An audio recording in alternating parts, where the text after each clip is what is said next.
Ok, ahora sí. Dios le bendiga, hermano. Muy bien. Acompáñenme en sus Biblias a Colosenses. Como ustedes saben, estábamos en una serie de sermones de la carta de Pablo a los Colosenses y ya hemos visto el capítulo 1 y el capítulo 2 en una serie de sermones, pero hicimos una pausa brevemente durante el tiempo de Semana Santa, pero volvemos a retomar ahora y vamos a continuar donde nos quedamos. Entonces, ahora pasamos al capítulo 3 y vamos a estar viendo los versículos 1 al 4. Colosenses capítulo 3, versículo 1 al 4. Según encontramos el texto, nos vamos poniendo de pie para dar una última lectura a la palabra de Dios en reverencia. Nos dice la palabra del Señor de la siguiente manera: si ustedes pues han resucitado con Cristo, busquen las cosas de arriba, donde está Cristo sentado a la diestra de Dios. Pongan la mira en las cosas de arriba, no en las de la tierra, porque ustedes han muerto y su vida está escondida con Cristo en Dios. Cuando Cristo nuestra vida sea manifestado, entonces ustedes también serán manifestados con Él en gloria. Padre amado, muchas gracias por una vez más hablarnos a través de tu palabra. Te rogamos, Señor, que por favor tú seas con nosotros. Muéstrate, Señor, abriendo nuestros ojos para que podamos ver la maravilla de tu ley, sensibilizando nuestros corazones para que respondamos en obediencia, transformándonos, Señor, para que seamos un pueblo cada vez más como Cristo. Señor, ayúdame a predicar con poder, con unción, con autoridad, con denuedo, con pasión. Que yo no sea un estorbo, Señor, sino un instrumento para que tu palabra llegue de la forma más clara posible a tu iglesia. Tú hablas cada domingo en cada una de las iglesias a través de los predicadores. Yo te pido que tú lo estés usando a todos y cada uno de nosotros el día de hoy. Y en esta iglesia en particular, Señor, ayúdame a predicar tu palabra. En el nombre de Cristo Jesús. Amén. Pueden tomar asiento, mis hermanos. Imagínense, hermanos, lo siguiente. Quiero que comencemos este sermón con una imagen que nos va a ayudar mucho. Pero imagínense a un buzo profesional de estos que tienen que ir a grandes profundidades en el mar, que por cualquier razón lo enviaron a una misión a las aguas más profundas soportadas por el hombre. Y allí se encuentra aquel buzo, y junto a él también hicieron bajar un conducto, un tubo, por el cual le hacen llegar oxígeno y cualquier cosa que él necesite para poderse movilizar allá abajo y retornar a la superficie. Si nos imaginamos la imagen, no tenemos la imagen en la mente. Ahora, ya usted sabe con esa imagen que si ese tubo se rompe, si ese conducto desaparece, la vida en la profundidad del mar va a desaparecer para este hombre, ¿verdad? Para este buzo, pero no tiene forma de poder respirar. Todo lo que él necesita para poder permanecer vivo y orientado allá abajo viene a través de ese conducto: electricidad para poder ver, el oxígeno para poder respirar y el tubo que le permite, o el cable que le permite retornar. Todo está a través de este conducto. Es lo que le permite desde la superficie enviarle vida, dirección y ayuda allá a la profundidad. Ahora imagínense lo absurdo que sería que este buzo diga: yo no necesito de ningún conducto, yo puedo valerme por mí mismo aquí abajo y yo voy a tratar de conseguir mi propio oxígeno en la profundidad, y si necesito subir, pues yo voy a nadar para arriba, consigo un poco de aire y vuelvo y bajo. Pero está en la mayor profundidad posible para el hombre, no le da tiempo llegar arriba. Ahí sabemos lo absurdo que esto es. Tan solo pensarlo nos dice a nosotros que esto es algo absurdo. Sin embargo, es así como muchos hombres, como muchos cristianos y hombres en general, intentan relacionarse con Dios. Ellos están tratando de conseguir el oxígeno por sí mismos, cuando todo esto ya desciende a través de un conducto que es Cristo. Pero el hombre intenta por sí mismo como llegar a Dios a través de: voy a subir por esta montaña, Dios se encuentra en la cima y quizá con mucho esfuerzo y disciplina yo llego allá arriba y alcanzo a Dios algún día. Esto es como el hombre intenta vivir la vida cristiana, y mientras se ahoga en las profundidades con sus deudas, el estrés, el pecado, las preocupaciones, los problemas, intenta conseguir algo de oxígeno del cielo para aguantar la semana con sus propias fuerzas. Y este es el gran problema, que muchos creen que la relación con Dios se vive de la tierra hacia el cielo, desde aquí haciendo esfuerzo para llegar allá, cuando en realidad la vida cristiana consiste en una vida del cielo hacia la tierra. Así que si tú alguna vez te has hecho la pregunta de por qué me cuesta tanto cambiar como cristiano, por qué me cuesta tanto dejar este pecado, o si tú, una persona que no eres creyente y nos visita, te has preguntado una vez por qué es tan difícil vivir la vida de una manera correcta, por qué es tan difícil esto, pues la respuesta la encontramos en esto. Estamos tratando de vivir la vida desde la tierra hacia el cielo, cuando en realidad debe ser del cielo a la tierra. ¿Para qué significa esto? ¿Cómo se come esto? ¿Cómo se ve esto en la práctica? ¿De qué manera vivir la vida desde el cielo reorienta mi vida o altera mis decisiones del día a día y mi forma de funcionar, de ver la vida y de tomar decisiones? Bueno, pues hay 4 maneras que el texto de hoy nos da, y yo quisiera compartir eso con ustedes el día de hoy. Y la primera es que una vida del cielo a la tierra es una vida que nos reorienta, dándonos una nueva identidad. Fíjense cómo Pablo inicia el texto. Dice en el versículo 1: si ustedes pues han resucitado con Cristo. Entonces ya luego siguen las instrucciones de qué hay que hacer, pero se asume algo primero. Si ustedes pues han resucitado con Cristo. Ahora, este sí puede generar confusión, porque algunos pueden pensar que este es un sí condicional, donde Pablo está poniendo en duda si ellos son cristianos. Si ustedes son cristianos, hagan esto. Si es que ustedes son, porque yo tengo dudas.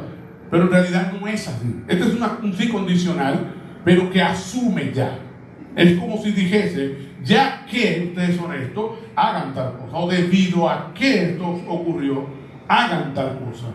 En el original, en el griego, esta es la connotación que tiene. No es de duda, más bien Pablo asume y parte de ahí como la condición necesaria para poder llevar a cabo los demás. Como si esto ocurrió, entonces esto debe ocurrir también. Pero fíjense qué importante que primero comienza con esta parte que es esencial en la identidad del cristiano.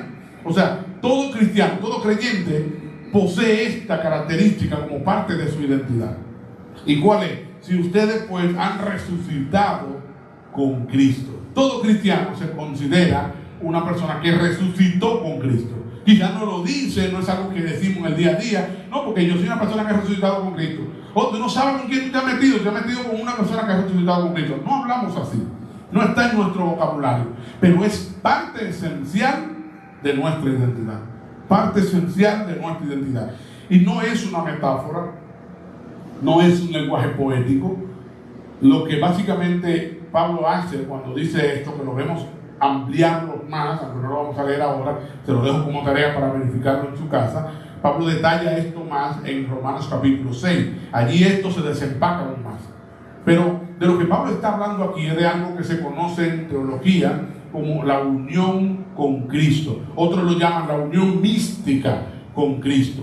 Es el hecho de que nosotros estamos tan unidos con Cristo espiritualmente hablando, que para Dios, en su juicio o desde su posición como juez o desde su tribunal, Dios ve que cuando Cristo murió, Él dice: todo el que es cristiano murió con Él.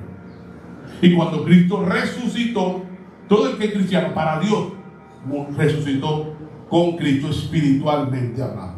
Es decir, esta persona que antes estaba muerta, como dice Pablo en Efesios capítulo 2 también, que antes estaba muerta en sus delitos y pecados y no podía agradar a Dios, no podía hacer nada porque estaba muerto, Usted no puede pedirle a un muerto que camine, usted no puede pedirle a un muerto que haga cosas.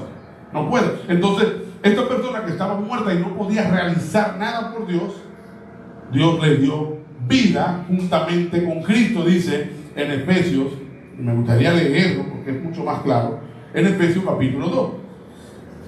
Dice en Efesios capítulo 2, versículo 1, y Él les dio vida a ustedes que estaban muertos en sus delitos y pecados, en los cuales anduvieron en otro tiempo según la corriente de este mundo, conforme al príncipe de la potestad del aire, el espíritu que ahora opera en los hijos de desobediencia. Entre ellos también todos nosotros en otro tiempo vivíamos en las pasiones de nuestra carne, satisfaciendo los deseos de la carne y de la mente, y éramos por naturaleza hijos de ira, lo mismo que los demás. Pero Dios, que es rico en misericordia, por causa del gran amor con que nos amó, aun cuando estábamos muertos en nuestros delitos, nos dio vida juntamente con Cristo. Por gracia ustedes han sido salvados. Y con Él nos resucitó, y con Él nos sentó en los lugares celestiales en Cristo Jesús. ¿Se dan cuenta? El lenguaje de Pablo es cuando todo el que es creyente, todo el que es cristiano es alguien que Dios identifica como que murió con Cristo y resucitó con Cristo. Y ahora resucitó con Cristo significa que está vivo espiritualmente. Esto es parte de la identidad esencial, fundamental del cristiano. Y esto es importante para nosotros los creyentes porque nos recuerda a nosotros que nosotros no tenemos que vivir la vida aquí en la tierra tratando de ganar el cielo, o tratando de llegar a Dios, o tratando de ganarnos el favor de Dios, sino que ya eso Cristo lo ganó por nosotros. Nosotros se supone que estamos vivos y ahora como creyentes, del cielo para acá ocurre la cosa. Yo no soy una persona tratando de ganarme una visa para ir al cielo. Yo soy un ciudadano del cielo pasando por la tierra. Esta es la nueva identidad del cristiano. Es importante para nosotros recordar esto. Nosotros como cristianos no andamos buscando ganarnos el favor de Dios o ganarnos la salvación. La salvación nos fue dada en Cristo y ahora nosotros la vivimos porque somos salvos. Eso es parte esencial de nuestra vida. Y es algo que es el ABC de la vida cristiana. Lo sencillo, lo que se le enseña a los niños al principio a decir. Eso es como lo primero que se le enseña al cristiano de su vida. Eres salvo por gracia, no por obra.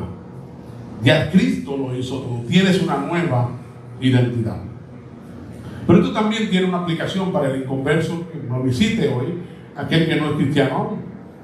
Y es que tu problema principal como persona no es que tú tienes malos hábitos, no es que tú tienes cosas que tienes que dejar, que tienes que abandonar y sacrificar, no es que tú tienes que mejorar tu vida. Es que tú estás muerto espiritualmente y tú no puedes decirle al muerto que camine. No importa la ropa bonita que tú lo pongas, no importa cuánto tú lo embellezcas al muerto, él no puede caminar, él no tiene vida. Pero estás muerto en tus delitos y pecados, dice la Biblia. Eres esclavo del pecado y tú no puedes escapar de esa realidad. Esa frustración que tú sientes de por qué no puedo cambiar es por eso, porque estás muerto. Lo que tú necesitas es que Dios te dé vida y que tú puedas resucitar con Cristo para entonces poder vivir una vida diferente. Tú no tienes que abandonar nada, ni sacrificar nada, ni hacer nada para que Dios te salve. Cristo ya lo hizo todo. Tú solo necesitas que Dios te salve, que Dios te transforme, que Dios te dé vida. Permítame ilustrar esto un poco. Imagínate un hombre que intenta construir un puente para llegar a Dios. Hay un gran abismo entre nosotros y Dios, que es el pecado y todo esto. Entonces el hombre intenta construir un puente y está 12 horas al día trabajando con buenas obras, y cada ladrillo de buenas obras lo va poniendo con mucha disciplina, mucho rigor, mucho esfuerzo, 12 horas al día. Y la gente se admira al ver el puente. Qué bonito puente, qué grande va el puente, parece que va a llegar. Pero hay un gran problema. El terreno en el que se está construyendo el puente es arena movediza, así que cada ladrillo se va hundiendo y hundiendo y hundiendo. El puente va a seguir desapareciendo. Y una vez más le tira arriba, y le tira arriba, y para abajo, y para abajo. Porque cada ladrillo de tus buenas obras lo único que hace es hundirte debido a tu naturaleza pecaminosa. No hay nada que puedas hacer que te pueda sostener hasta allá. Por eso, el que obedece las palabras de Cristo, fundamentado en Cristo, es como aquel que construye su casa sobre la roca. Puede venir lo que sea y permanecerá firme, pero es en Cristo. Fuera de Cristo no tienes salvación. Pero permíteme darte una buena noticia. Cristo ya construyó ese puente por ti. Tú no tienes que construir ningún puente. Lo único que Dios espera de ti es que tú reconozcas esto, que tú te des cuenta y abandones tu orgullo de querer ser salvo por ti mismo, de querer alcanzar a Dios por ti mismo, y que tú lo entiendas. Eso es lo único que Dios espera. Que tú te des cuenta de eso y caiga en lo que nosotros conocemos como la bancarrota espiritual. Bienaventurados los pobres en espíritu, porque de ellos es el reino de Dios. Pero esta palabra pobre en espíritu habla de alguien que no tiene ni siquiera para comerse el pan de este día. Alguien que tiene que mendigar y rogar para poder comer. Es ahí donde Dios te quiere, donde tú reconoces: no tengo absolutamente nada, soy alguien en bancarrota espiritual, no hay nada que yo pueda ofrecer para ser salvo, no hay nada que yo pueda hacer para ser salvo. Y entonces te des cuenta de que por eso fue que Cristo tuvo que morir en la cruz, para que tú puedas ser salvo por lo que Él hizo, no por lo que tú has hecho. Y entonces tú seas liberado de este inútil esfuerzo por querer ser salvo. De que ya no tienes que pasar 12 horas construyendo un puente, simplemente ir por el puente que ya está construido. Por ahí una segunda cosa que el cielo reorienta en nosotros, o que la realidad del Evangelio transforma en nosotros. Primero nos da una nueva identidad, ya vimos, pero también, en segundo lugar, nos da una nueva dirección o misión de vida. Fíjense lo que dice en el versículo 1 y 2. Si ustedes pues han resucitado con Cristo, ¿qué continúa? ¿Qué debe pasar entonces? Busquen las cosas de arriba, donde está Cristo sentado a la diestra de Dios. Pongan la mira en las cosas de arriba, no en las de la tierra. Pero vamos a tratar de descomponer esto un poco para tratar de entenderlo, ¿no? De ir por partes.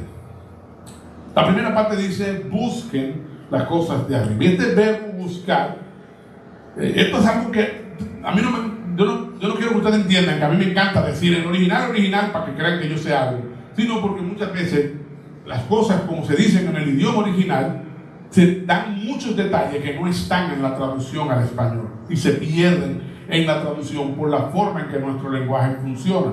Son lenguajes totalmente distintos. Y en griego, que es el caso del Nuevo Testamento, es un lenguaje muy rico, con muchas formas de dar a entender lo que quiere decir. Entonces, por ejemplo, esta palabra busquen en el griego se dice de una manera que el que sabe griego, o el que hablaba griego en aquel tiempo, entendía lo que estaba diciendo con mucha más riqueza que como lo estamos entendiendo nosotros en español. En este caso en particular, esta palabra está puesta, dicha de una forma que se entiende que es un imperativo continuo, lo cual quiere decir que es un imperativo, que significa que es una orden, no una exhortación, no un consejo, es un mandato. Pero continuo significa que está dicho para que sea constante, que se mantenga en función. No es algo que yo voy a hacer en un momento y ya, es algo que debo mantenerme haciéndolo. Por lo tanto, de lo que Pablo habla aquí es de una búsqueda implacable, una búsqueda que no se detiene. Entonces, Pablo está diciendo: busquen de manera implacable, sin detenerse, constantemente las cosas de arriba. Porque obviamente vivimos aquí abajo. Y como vivimos aquí abajo, es fácil que nos vayamos a distraer y a buscar las cosas de aquí. De manera que nosotros no se detiene esta búsqueda. Una vez somos cristianos, recordemos el punto anterior, una vez somos cristianos, hemos resucitado con Cristo, Dios nos ve unido a Él de tal manera que si Cristo murió, nosotros morimos, si Cristo resucitó, nosotros resucitamos. Pero ahora esta nueva identidad como cristiano me tiene que mover en una dirección diferente. Y esta dirección es: yo no puedo estar concentrado en las cosas de aquí abajo, porque este no es mi mundo. Yo tengo una ciudadanía celestial. Yo tengo que estar concentrado en las cosas que están arriba. Y luego dice en el versículo 2: pongan la mira, lo cual también habla de la mentalidad, de los afectos, de las intenciones, las prioridades. Entonces básicamente es, pongan sus mentes, ocupen su mente, y que todo lo que ustedes estén pensando, buscando, y por lo que ustedes se esfuercen a diario, sea por las cosas de arriba, no las de aquí. Luego dice, en el versículo 1 otra vez, donde está Cristo sentado a la diestra de Dios. Y obviamente no está hablando de un lugar físico.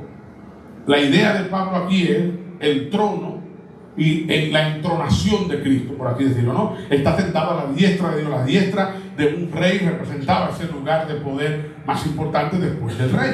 Entonces, básicamente tienen que poner su mirada en el señorío de Cristo, en las cosas que tienen que ver con Cristo, en el reino de Cristo, en la misión de Cristo, no en lo que este mundo procura y persigue todos los días. Tenemos que tener un ideal más alto. Y esto me gustaría aclarar aquí, esta parte del ideal más alto me hace recordar lo que decía C.S. Lewis. El problema del hombre no es que quiere muchas cosas. El problema del hombre es que se conforma con muy poco, decía C.S. Lewis. Nosotros nos conformamos con las cosas que están aquí en la tierra, que son pequeñas, que nos fueron dadas para que ellas generen en nosotros un deseo por algo más grande, que es la fuente de donde proviene. Y esa fuente está en el cielo. Volvamos a la imagen del buzo. Ese oxígeno que le llega por el tubo, le tiene que recordar que todo el oxígeno que necesita está allá arriba, no allá abajo. No es para que se conforme con ese chile y diga, con esta vida aquí yo tengo suficiente. No, es para que cada vez que lo respire, estoy loco por subir, para ya poder respirar sin necesidad de estar un tubo y alejando, un tubo y alejando. Los deseos de la tierra, los disfrutes de la tierra, las cosas buenas de la tierra fueron dadas por Dios para que la disfrutemos, pero con ese mismo propósito de que algún día podamos tenerla de la forma más plena con Él en el cielo. Por eso el cristiano tiene que vivir su vida poniendo su mente, enfocando su mente en las cosas celestiales. Y es importante que se mencione esto de la mente, poner la mira o poner la mente en el original, porque nuestra mente es el campo de batalla de cada cristiano. Allí es donde está toda la lucha del cristiano. Es cierto que existen los demonios, es cierto que tenemos que lidiar con esa realidad también, pero esa no es nuestra batalla más fuerte, ni es la batalla del día a día. La batalla del cristiano no es todos los días estar reprendiendo espíritu de sueño, espíritu de holgazanería, todo eso no son espíritus, todo eso son pecados suyos. Entonces nuestra batalla es en la mente que se da, donde nosotros más tenemos que pelear es en la cabeza, en reorientar nuestra mente a que no sea moldeada por el mundo, sino que la renovemos todos los días de acuerdo a el Señor. Fíjense que Pablo tiene que aclarar en el versículo 2, no en las de la tierra, no en estas realidades del mundo. No es que vamos a descuidar nuestras responsabilidades, no es que no vamos a ahorrar, no es que no vamos a comprar casa, no es que no vamos a poner negocio, no es que no vamos a estudiar, tener título, echar para adelante. No, todo eso se puede, y todo eso de hecho la Biblia nos motiva a hacerlo, y Dios puede prosperarnos, y Dios puede bendecirnos, y Dios nos da sabiduría en el libro de Proverbios para que nos vaya bien en la vida. Pero lo que el cristiano no hace es entretenerse con estas cosas como que estas cosas son el fin en sí mismo. Todo esto es parte de nuestra misión de paso por la tierra, y por lo tanto no nos apegamos a estas cosas se quedan y las manejamos con una perspectiva celestial. Así que te pregunto, creyente, cristiano, que está aquí, ¿qué ocupa más tu mente todos los días? ¿Cristo? ¿Las cosas celestiales? ¿El reino de Dios? ¿O lo que ocupa más tu mente todos los días es dinero, placer, sexo, entretenimiento, redes sociales y cuanta basura? Que no son malas necesariamente, pero ¿eso es lo que más ocupa mi mente o es el cielo? Pero también aquellos que no son creyentes, me gustaría decirles algo, porque esto que está aquí Dios se lo dice a los creyentes. Recordemos que primero tengo que estar resucitado con Cristo para poder hacer estas cosas. La condición base es que yo vaya resucitado con Cristo, si no, no puedo hacerlo. Por ende, si tú no eres cristiano, tu mente no puede hacer esto. Tú no puedes enfocar tu mente en las cosas celestiales aunque lo intentes. Tú puedes pensar en las cosas celestiales. Tú puedes leer sobre ella, escuchar sobre ella, meditar sobre ella, memorizar de ella, aprender de ella y pasártela ahí. Pero si no has resucitado con Cristo, tu mente no puede estar verdaderamente en Cristo. Donde está nuestra mente, allí está nuestro corazón. Donde está nuestro tesoro, allí está nuestro corazón. Y tu mente va a estar saturada por el dinero, por el placer, por el éxito y por cualquier otra cosa terrenal, porque para ti de eso depende tu vida. Es lo único que tú conoces, es lo único que tú has visto. La realidad celestial te es desconocida. Pudieras aprender acerca de ella, pero no las conoces de primera mano, no las has experimentado. Tú no entiendes por qué una persona puede abandonar cuantas cosas el mundo le ofrece para dedicarle su vida al Señor. Eso para ti es incomprensible, porque hay algo que es una realidad espiritual que tú no has podido saborear aún, no has podido experimentarla, porque estás muerto. Hay un vacío en tu interior que tú intentas llenar con cuantas cosas el mundo te ofrece, pero que, como dijo un autor, ese vacío tiene la medida de Cristo. Y solo Cristo puede llenar ese vacío. Por ende, para que tú puedas buscar esas cosas que están allá arriba, tú necesitas primero resucitar con Cristo. Y esto lo voy a estar repitiendo durante el sermón varias veces.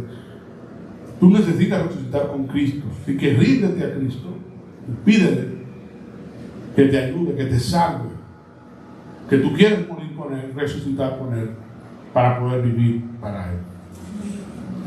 Ahora, hermanos, ya hemos visto dos cosas que cuando nuestra vida la vivimos del cielo a la tierra, cambian. Primero, el concepto de mi identidad, porque yo sé que mi identidad está en Cristo, no aquí. No en la carrera que yo pueda tener, no en si yo soy el ingeniero o el licenciado o el adinerado o el pobre o el educado o el iletrado o el analfabeto. No, estas cosas no me definen. La definición mía viene del cielo. Cristo, con Él resucité, yo soy cristiano, después lo demás. ¿Okay? Esa es mi identidad y eso transforma mi vida. Segundo, cuando vivo la vida del cielo para acá, entonces también allá está todo lo que yo quiero y hacia allá yo voy. Y por eso pongo mis ahorros allá en un sentido espiritualmente hablando. ¿Ok? Pongo toda mi vida allá, mi esfuerzo allá, mis motivaciones allá. Pero en tercer lugar, eso también cambia mi realidad presente en la tierra. La vida yo la veo de otra manera, la vivo de otra manera. No solo primero porque soy una persona diferente y tengo ambiciones diferentes, que son las dos cosas que hemos visto, pero también porque mi propio presente ha cambiado. Mi realidad presente ha cambiado. Dice el versículo 3. Colosenses 3, versículo 3. Porque ustedes han muerto y su vida está escondida con Cristo en Dios. Esto es vital. Esta afirmación es súper profunda. Quizá no podemos llegar a toda su profundidad hoy. No, quizá no vamos a llegar a toda su profundidad hoy. Pero permítanme pasar más tiempo en este punto que en los puntos anteriores o en el punto final. Porque aquí hay mucha profundidad en esta afirmación. Lo primero que Pablo dice es: ustedes han muerto y luego, y su vida está escondida con Cristo. Ya morimos y ahora vivimos. Pero dice que hemos muerto, y esto obviamente está hablando en pasado. Fíjense, ustedes han muerto, ya eso pasó. Esto es un hecho consumado, es una realidad que ya ocurrió, una acción definitiva. No algo por ocurrir, no algo que tiene que ocurrir, sino algo que ya ocurrió. No es un proceso, es una realidad espiritual ya establecida. Fue un evento único. Ustedes han muerto. Sabemos cómo. Hemos muerto con Cristo. Y dice la Biblia en otras partes que nuestra vieja naturaleza ya murió. también en otras partes nos habla de que nosotros ya hemos muertos a esta vida de pecado. O sea, ya nosotros hemos muertos, nosotros quedamos allá atrás. En un sentido, estábamos muertos espiritualmente porque estábamos en el pecado, siendo esclavos, pero a esa realidad como tal también hemos muerto.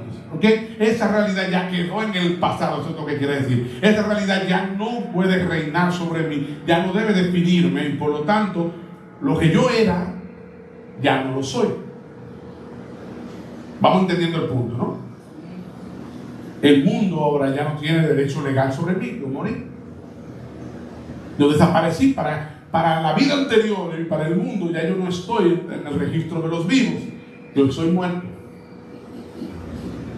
Ya mi vieja naturaleza no puede definir quién yo soy porque quedó atrás. Mi antigua vida quedó sepultada con Cristo. Pero Pablo añade algo más profundo y dice: y su vida está escondida con Cristo en Dios. Esto es muy profundo. ¿Qué significa? Que ahora yo tengo una vida, pero que esa vida está escondida con Cristo en Dios. ¿Esto qué significa? Y esto en verdad le ha dado mucho trabajo a los eruditos. Pero hermano, no nos vamos a complicar la vida. Si vemos el contexto, podemos extraer su significado. Vamos a ver rápidamente el contexto en el que esto se dice. Rápidamente lo acabamos de ver ya, en cierto modo, el contexto hacia atrás. Recuerden que un contexto es donde básicamente lo que se dice o el alrededor de algo, por así decirlo, para simplificarlo.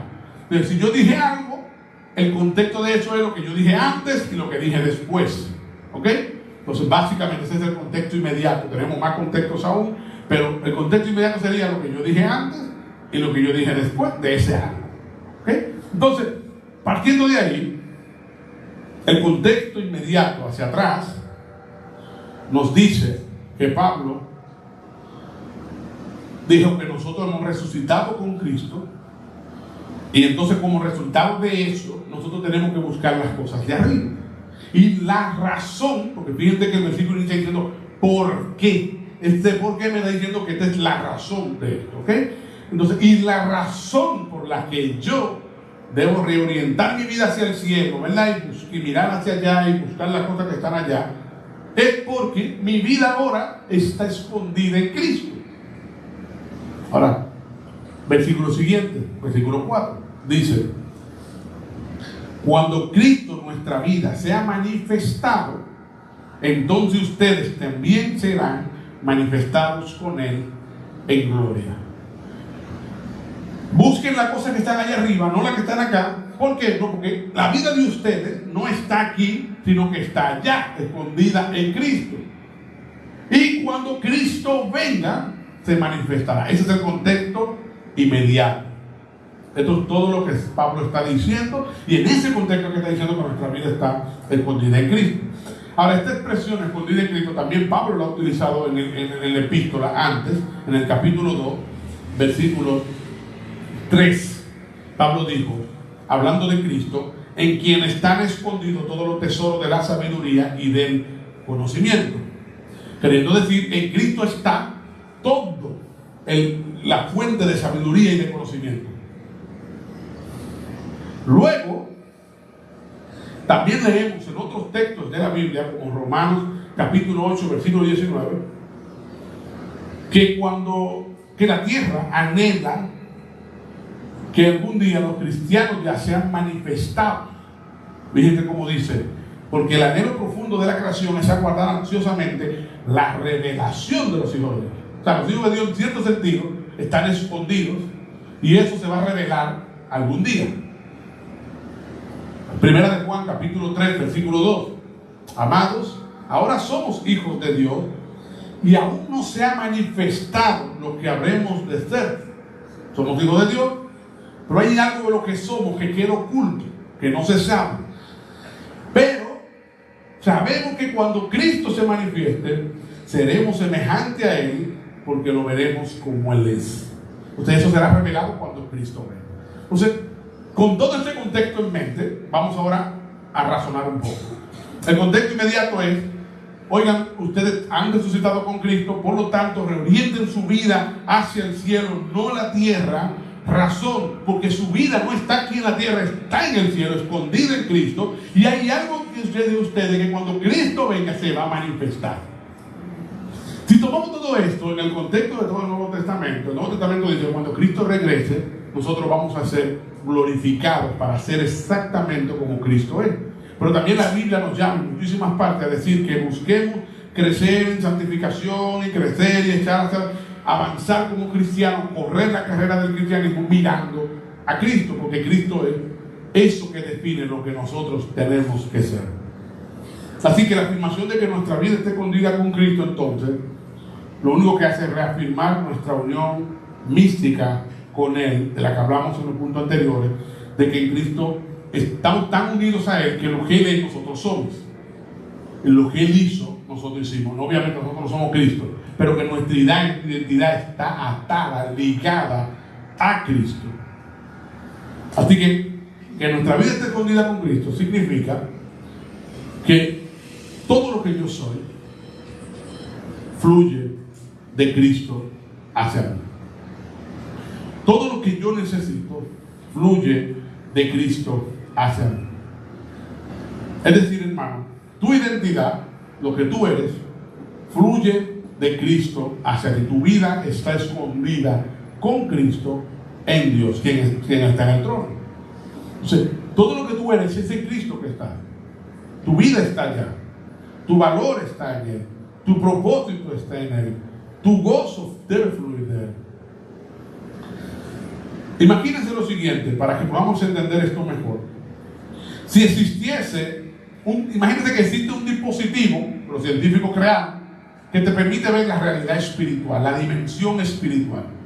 ¿Okay? Y cuando se pone ese aparato, se logra ver el espíritu en cada persona, ¿verdad? El alma de cada gente se logra ver, imagínense. Y crearon ese dispositivo. ¿Y qué pasaría entonces, de acuerdo con ese texto, cuando con ese dispositivo miremos a un cristiano? De acuerdo con este texto, lo que pasaría cuando con el dispositivo usted mire a un cristiano es que en el cristiano usted no solo va a ver su espíritu, sino que va a ver como si fuese un cordón umbilical que sube de su alma hacia el cielo y allá se pierde porque está escondido allá.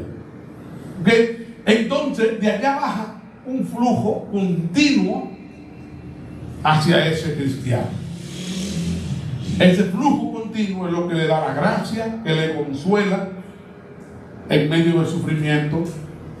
Este flujo continuo es lo que da la gracia, que nos fortalece para poder pelear contra el pecado, resistir el pecado. Este flujo continuo es lo que da la gracia para poder tener gozo en medio de la prueba. Este flujo continuo es lo que da la gracia para poder crecer y ser más como Cristo. Y cada vez que llega ese flujo, como que la persona se va pareciendo más al Cristo que está escondido allá en el trono. Y cuando Él venga, entonces por eso lo que estamos viendo en el cristiano es una realidad presente que todavía no es lo que debe de ser. Todo lo que Él es está allá arriba, fluyendo hacia Él, cada vez haciéndolo más como aquel. Pero cuando Cristo venga y se manifieste, entonces se igualará la cosa y sabremos lo que un cristiano en verdad es. Esto es lo que significa que nuestra vida está escondida en Cristo. De Él, como un bebé, depende de su madre, que a través del cordón umbilical le provee todo para la vida. Así el cristiano depende de Cristo, quien le provee todo lo que necesita para la vida. El cristiano sin Cristo no puede vivir. Y de hecho Cristo lo dijo en Juan, en Juan 15, separado de mí, nada podéis hacer. Necesitamos a Cristo. Nuestra vida fluye de Cristo. En Romanos 8, versículo 9 al 10 dice: sin embargo, ustedes no están en la carne, sino en el Espíritu. Si en verdad el Espíritu de Dios habita en ustedes. Pero si alguien no tiene el Espíritu de Cristo, y fíjense cómo ahora al Espíritu Santo también se le llama el Espíritu de Cristo. El Espíritu Santo sabemos por la Biblia que está en todos nosotros, lo cual significa que también tenemos el Espíritu de Cristo, lo que le hablo de esta conexión. Entonces, pero si alguien no tiene el Espíritu de Cristo, el tal no es de él. Y si Cristo está en ustedes, si lo poseemos entonces, aunque el cuerpo esté muerto a causa del pecado, sin embargo el Espíritu está vivo a causa de la justicia. Así que, hermano, esto no se trata de que yo admiro a Cristo y quiero ser como Cristo únicamente. No, esto significa de que yo estoy verdaderamente conectado a Cristo y cada vez siendo más como Él, porque eso está ocurriendo de manera natural si soy cristiano. Y cuando Él venga y se revele, seré verdaderamente allá por 100%, por fin, como Él, en su carácter me refiero, obviamente. No somos pequeños dioses ni nunca lo seremos. Por eso que Pablo dice en el versículo 4, cuando Cristo en nuestra vida sea manifestado, entonces ustedes también serán manifestados con Él en gloria. Ese día nosotros seremos lo que realmente somos, porque estamos unidos con Cristo. Ahora, en el versículo 4, Pablo dice algo más. Cuando Cristo, nuestra vida. Fíjense que no dice cuando Cristo, quien te da vida, o cuando Cristo, quien es un poco de tu vida, o cuando Cristo, quien es parte de tu vida, no. Cuando Cristo, nuestra vida. Cristo es nuestra vida. Él es el aire que mis pulmones necesitan para respirar. Él es lo que como cristiano yo no puedo vivir, respirar ni ser sin Cristo. De Él fluye todo lo que necesito. Por eso es que mi mirada tiene que estar puesta allá donde Él está. Porque mi vida está escondida ahí. Es de Él que fluye. Yo no puedo vivir la vida cristiana pendiente de las cosas terrenales, sino mirando hacia Cristo, porque de Él fluye todo lo que yo necesito como cristiano. Ahora, esto en la práctica, ¿qué significa? ¿Cómo comemos esto? ¿Cómo lo vivimos? ¿Qué hacemos al respecto? Bueno, en primer lugar, hay varias cosas que pudiéramos hacer. En primer lugar, dejar de definirnos por lo que fuimos, por nuestro pasado. No, ya yo morí. Dice Pablo, ustedes han muerto y su vida está escondida en Cristo. Ya, el pasado no tiene la última palabra, sino Cristo, cuando vuelva y se manifieste, este es el que tiene la última palabra de quién en verdad yo soy o tú eres. Tu vida real no es la que se ve, es la que está allá y que se va a manifestar. Por eso dijo Juan, y vuelvo y lo repito, ahora somos hijos de Dios y aún no se ha manifestado lo que habremos de ser. No lo sabemos, es aquel momento que se manifestará. Así que dejemos de vivir en base al pasado o lo que se ve y vivamos en base a esa realidad espiritual. Esto obviamente significa también que yo no puedo seguir tratando de vivir la vida pareciéndome al resto del mundo. Yo tengo que ser diferente porque mi vida no fluye de aquí como la de ellos, mi vida fluye desde allá. Por otro lado, no busques en el mundo lo que solo está en Cristo. Aprobación, valor, propósito, satisfacción, gozo, plenitud. Todo eso está escondido en Cristo para nosotros los cristianos. Nuestro valor, nuestro propósito, nuestra identidad, nuestro gozo, todo está escondido en Cristo. Otra cosa que podemos hacer es que al luchar con el pecado, no luchar contra el pecado desde mi vieja identidad, como que yo intento alcanzar a Dios, sino desde mi nueva identidad. Como cristiano que ya estoy salvo, yo no estoy peleando para obtener algo, sino más bien peleando para ser más como Cristo.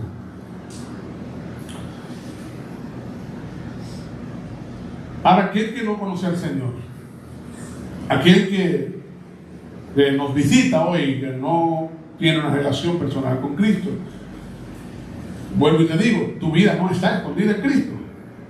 Tú no. Esto es para el creyente. Tu vida no está escondida en Cristo. Tu vida está expuesta al juicio de Dios. Estás bajo la ira del Señor. Tú no tienes el lazo invisible que te une. Si tuviéramos ese aparato para ver, tu alma se vería sola, deambulando. Tú estás solo frente a tus problemas, frente al sufrimiento, frente al pecado, luchando por ti mismo. tratando de obtener oxígeno tú mismo en el fondo del mar, sin aquel tubo por el que tú puedes llegar el oxígeno. Pero vuelvo y te digo, o sea, el punto aquí no es que tú te sientas desechado, despreciado, porque este no es lo que Cristo vino a hacer. Cristo vino a morir para que tú seas salvo. El punto aquí es que tú te des cuenta de esa realidad y acudas a Cristo. Estás en el fondo del mar buscando oxígeno por ti mismo, lidiando con todo, pero el tubo está ahí. La cruz de Cristo está ahí. Solo acude a Cristo y tendrás el oxígeno que necesitas. Y entonces tu vida estará escondida en Él. Porque vas a morir con Él, resucitar con Él, y tu vida estará con Él. Por último, hermanos, y este es el punto más corto, la vida vivida desde el cielo hacia la tierra, vimos ya que nos da una nueva identidad, nos da una nueva dirección, nos da una nueva realidad, y por último, nos da una nueva esperanza. El versículo 4 dice: cuando Cristo en nuestra vida sea manifestado, entonces ustedes también serán manifestados con Él en gloria. Cuando habla de que Cristo será manifestado, se refiere obviamente de manera indiscutible a su segunda venida, cuando Él vuelva. Y cuando dice que nosotros también seremos manifestados con Él en gloria, se refiere a este momento en el que el Señor nos hará subir con Él y nos dará nuevos cuerpos, nueva carne, ya libre del pecado, y por fin seremos como Él y viviremos con Él para siempre. Esta realidad es la que debe consolarnos y movernos, hermanos. Pero esta realidad también nos dice algo. Si usted lo piensa bien, la santidad no es opcional, es inevitable, porque va a ocurrir, dice ahí. O sea, cuando Cristo vuelva, será manifestado lo que nosotros tenemos que ser, y ya seremos como Él. O sea, esto es inevitable. La santificación es inevitable para el cristiano. Por ende, nosotros tenemos que tratar de que nuestro día a día se corresponda con esa realidad futura, con ese consuelo y esa esperanza futura. Vivir con esta esperanza cada día. Un día tú serás manifestado con Cristo, por lo tanto tu vida presente no es lo que parece ser, o puede ser totalmente horrible, pero algún día no será así. Tu batalla contra el pecado, que te lleva a clamar como Pablo: miserable de mí, ¿quién me liberará de este cuerpo de muerte?, también recibe una palabra de aliento. Algún día será manifestado con Cristo y por fin seremos como Él. Deja de buscar también tu mejor vida aquí y ahora, porque esto no funciona. Lo he dicho muchas veces. Nuestra mejor vida no es aquí y ahora. Aquí siempre habrá lucha, debilidad, pecado, preocupaciones, pérdidas, estrés, problemas, enfermedad, muerte. Esta vida aquí no hay forma de que sea la mejor. Puede ser muy buena, pero nunca la mejor. Nuestra mejor vida es allá y entonces, cuando Cristo vuelva y nos dé vida nueva, con un cuerpo nuevo, y por fin viviremos con Él por siempre. Nuestra plenitud está allá. Si nosotros pensamos en eso, hermano, y ponemos nuestra esperanza en el futuro, muchas cosas en el presente las cambiaríamos, porque dejaríamos de darle tanta importancia a las cosas que se pueden lograr aquí. Si las logramos es porque sirven para una misión de alguna manera del reino de Dios, pero si no, no tiene sentido. O sea, déjenme tomar un minuto para este paréntesis. Yo estaba viendo en las redes sociales un hombre hablando de qué ocurre cuando la gente obtiene demasiado dinero. Es un hombre con mucho dinero. Y es decir, hay un punto en que ya tú tienes tanto dinero que más dinero no altera tu vida, no la cambia, no hace absolutamente nada, porque tú tienes tanto que con lo que tienes ya puedes comprar lo que se te ocurre y te pasa por la cabeza. No tienes límites. Entonces, más dinero no te cambia la vida. Y puede venir más y más, y esto no tiene sentido. Y lo que ocurre cuando la gente llega a ese lugar es que entonces se reprimen. Y la vida les sabe a nada, porque entonces, ¿qué? Pues, ¿sabes por qué? Porque aún teniéndolo todo te das cuenta que no eres feliz, que no te satisface, que no te da plenitud. Entonces, ¿qué comienzan muchos de ellos a hacer? Se vuelven altruistas y comienzan a ayudar y a regalar y a hacer cosas por los otros, porque bien dice la palabra que mejor es dar que recibir, y en cierto sentido esto le da algo de satisfacción también, y por fin pueden comenzar a experimentar algo de gozo cuando comienzan a dar y a compartir con otros. Pero luego llegan a otro punto otra vez, donde otra vez esto tampoco es suficiente. Pero si nosotros recordamos, nuestra vida y nuestra plenitud está ya en el futuro, pues todo esto aquí cobra otra forma. Y ya yo no tengo que lidiar con este mundo de las formas tan frustrantes en las que tienen que lidiar los que no tienen a Cristo. Y que vivamos con expectativa, no con apego.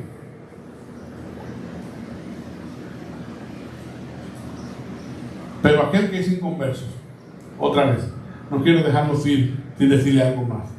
Oré especialmente porque hoy aquellos inconversos que estuvieran aquí pudieran ser edificados. ¿Sí? Quiero terminar con esto.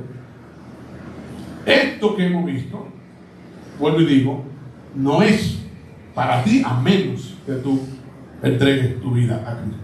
Esta promesa de que algún día cuando Cristo sea manifestado, seremos manifestados con Él, no es para ti. Eso va a ocurrir con el cristiano. Con el que no es cristiano, dice el mismo Cristo que los hará a un lado y lo enviará al fuego eterno. Y serán condenados. Y no habrá lugar donde te pueda esconder, no habrá lugar donde pueda escapar. Estará bajo el juicio divino. Pero hoy vuelvo y te digo, Cristo te invita una vez más, a través de este sermón, a que ya que te rindas y que le entregues tu vida a Él. No tienes que dejar, no tienes que cambiar.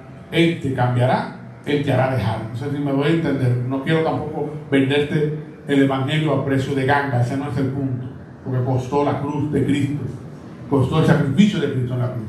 El punto es que Dios no te pide a ti hacer nada para ser salvo. Él ya lo hizo todo para que tú seas salvo y luego transformado. Entrégale tu vida al Señor. Ríndete a Él. Y Él obrará. En conclusión, mis hermanos, si estamos unidos con Cristo, entonces tenemos una nueva identidad, una nueva dirección, una nueva realidad y una nueva esperanza. Pero si no estamos unidos con Cristo, lo único que nos queda es la mejor vida que podamos adquirir aquí en la tierra, con todos sus problemas y insuficiente que es para llenar nuestras almas. Vamos a orar. Padre amado, muchas gracias una vez más por tu palabra. Señor, te rogamos que ahora tú la pongas en donde dé fruto al 100%, Señor. Que tú hagas que esta palabra germine y transforme nuestras vidas. Aquellos que somos cristianos, Señor, que nuestra vida se corresponda más con Cristo. Que nuestra búsqueda incansable todos los días sea conocer más a Cristo.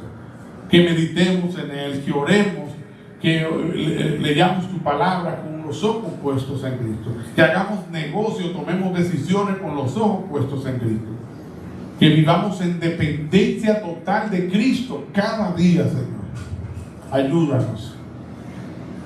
Pero aquellos que no son cristianos, Señor, te pido que hoy tú puedas quebrantar su duro corazón y ellos puedan rendir sus vidas a ti y entregarte sus vidas, y que tú, Señor, les salve, les transforme, les dé gozo, plenitud y satisfacción en Cristo. Te pido todo esto en el nombre de Jesús. Amén.